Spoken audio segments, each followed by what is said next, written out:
रामकृष्ण हरी मंडळी, आपल्या भक्ती चॅनलमध्ये तुम्हा सगळ्यांचं मनापासून खूप खूप स्वागत. काल अधिक महिन्याला सुरुवात झालेली आहे बघा. 15 जूनला हा अधिक महिना संपणार आहे आणि अधिक महिन्यात भगवान विष्णूंच्या उपासनेला विशेष महत्त्व आहे. हिंदू पंचांगानुसार अधिक मास हा 13वा महिना दर 3 वर्षांनी येतो. या महिन्यात सूर्यसंक्रांत नसते, म्हणून हा महिना मलिन असा धोंड मानला जातो. या महिन्यात कोणतेही मंगल कार्य केले जात नाही. भगवान विष्णू स्वतः या महिन्याचे स्वामी आहेत. या महिन्यामध्ये विष्णुपूजा, रामनाम, भागवत पारायण, तुळशी पूजन करणं अत्यंत फलदायी असतं. आता जाणून घेऊया की या अधिक महिन्यात सुरू झालेल्या अधिक मासात करावयाचं व्रत. तर बघा, या महिन्यात दिवसातून एक वेळेस जेवण करायचं.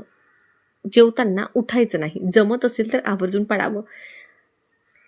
रोज सकाळी आणि संध्याकाळी देवाजवळ तुपाचा दिवा आवर्जून लावावा. हा महिना त्यागाचा महिना मानला जातो, म्हणून त्यागाला खूप जास्त महत्त्व आहे. या महिन्यात रोज विष्णू सहस्त्रनामाचं पठण हे झालंच पाहिजे. वाचता येत नसेल तर तुम्ही यूट्यूबला लावून द्या आणि ते ऐका. या महिन्यात कोणत्याही एका आवडत्या पदार्थाचा त्याग करावं. फळं किंवा चहा किंवा आणखी कुठलं काही. या महिन्यात मुलगी आणि जावयाला लक्ष्मीनारायणाचा जोडा मानतात, म्हणून जावयाला तुपात तळलेले 33 अनारसे आणि तुपाचा दिवा दान करतात. अधिक महिन्यात होम हवन केल्यास त्याचं फळ अनंत पटीनं मिळतं असं देखील म्हणतात. महिनाभर अखंड तुपाचा दिवा लावल्याने लक्ष्मी प्राप्ती होते. मात्र हे ज्याला शक्य आहे त्यांनीच करावं.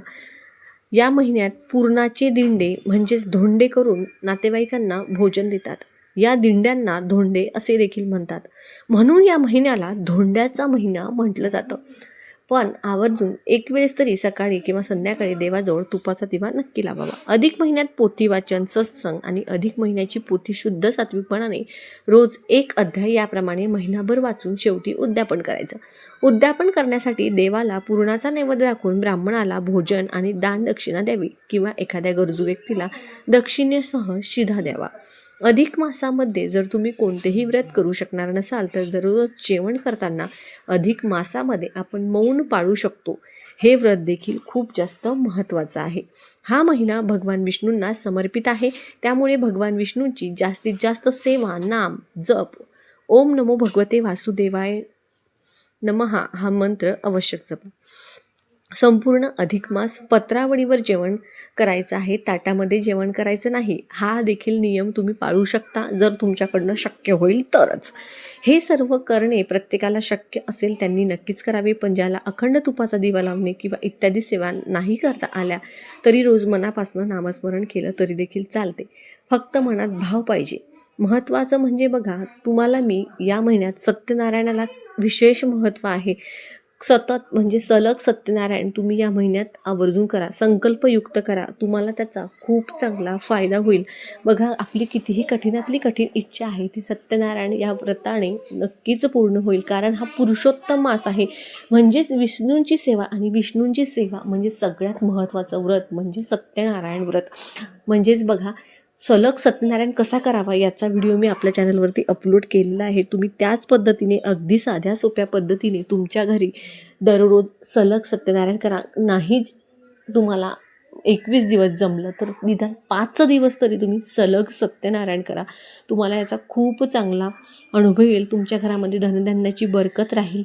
आणि बघा, या महिन्यामध्ये दान धर्माला देखील महत्त्व आहे. जसं जावयाला दान दिलं जातं तसंच प्रत्येक मुलीने आपल्या आईची ओटी ही देखील भरायची असते. त्याचबरोबर आपल्या कुलदेवतेचा आपल्याला सन्मान देखील या महिन्यामध्ये करायचा असतो. आता कुलदेवतेचा सन्मान म्हणजे काय, की तुम्ही पुरणाचा नैवेद्य, पुरणाची दिवे आपल्या घरच्या घरीच आपल्या जी काही कुलदेवत आहे तिचा फोटो टाक ठेवून तुम्ही घरच्या घरीच तिची ओटी भरू शकता. किंवा मूळ पीठावर जाणं शक्य झालं तर तिथे जाऊन तुम्ही बनवू शकता. घरी पुरणाचे धिंडे 33 धिंडे बनवायचे. आपल्या घरातली साडी चोळीची जी काय ओटी असेल ती तुम्ही तिथे मनोभावे ठेवा. मातेची आरती केला, तिला कुंकुमार्चन करा. असं आपल्या घरीच कुलदेवतेची मनोभावे पूजा तुम्ही करा. जर तुम्हाला शक्य होतील तर तुमच्या मूळ पीठावर जाऊन तुम्ही आवर्जून या अधिक महिन्यामध्ये तुमच्या कुलदेवीची ओटी ही नक्की भरा. प्रत्येक स्त्रीने, सवाष्ण स्त्रीने आपल्या आईची ओटी देखील भरायची आहे. त्याचबरोबर या महिन्यामध्ये मांसाहार टाळायचा असतो. नाही काही जमलं जर तुपाचा दिवा संध्याकाळी तुळशीजवळ आवर्जून लावा. त्याचबरोबर मी तुम्हाला स्वास्तिक व्रत देखील सांगितलेलं आहे. ते तुम्हाला महिनाभर नाही जमलं तर निदान शेवटचे 7 दिवस किंवा 5 दिवस तरी ते कंटिन्यू तुम्ही करा. कुठली तरी सेवा या महिन्यामध्ये सतत ठेवा. तुम्हाला याचा खूप चांगला अनुभव येईल. व्हिडिओची माहिती तुम्हाला आवडली. व्हिडिओ जर तुम्हाला महत्त्वपूर्ण वाटला तर व्हिडिओला लाईक नक्की करा.